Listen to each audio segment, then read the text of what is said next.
আপনারা অনেকে জানতে চেয়েছেন মোবাইলে যখন ইমোতে বা মেসেঞ্জারে কথা বলি তখন কথা স্পষ্ট শোনা যায় না, নেটওয়ার্ক অনেক দুর্বল হয়, এটার সমাধান কি? তো বন্ধুরা, আমি আপনাদেরকে আজকে এমন একটি ইম্পর্টেন্ট সেটিংস দেখিয়ে দেব যে সেটিংসটা করে রাখার পর আপনার মোবাইলে নেটওয়ার্কের সমস্যা হবে না, আপনি ক্লিয়ারলি কথা বলতে পারবেন। অবশ্যই ভিডিওতে একটি লাইক দেবেন, ভিডিওটি শেয়ার করে দেবেন, পেজটি ফলো করে দেবেন আর ইউটিউব চ্যানেলটা সাবস্ক্রাইব করে দেবেন। তাহলে এরকম হেল্পফুল ভিডিও প্রতিদিন পেয়ে যাবেন। চলুন সেটিংসটি দেখে নিই। এই জন্য আপনারা প্রথমে ইমো অ্যাপসটি ওপেন করে নেবেন, তারপর উপরে কর্নারে প্রোফাইল আইকনে ক্লিক করবেন।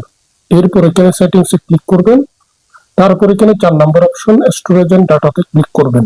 তারপরে এখানে দ্বিতীয় নম্বরে লো ডাটা মোড অপশন একটা অপশন আছে, এখানে ক্লিক করবেন। এখানে আসার পর এটা অফ করা থাকবে, আপনারা এটা এনেবল করে দেবেন।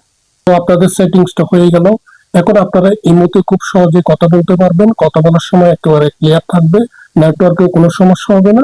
ইমোর মতো অন্যান্য অ্যাপসে কথা বলার সময় আশা করি কোনো সমস্যা ফিল করবেন না। ধন্যবাদ।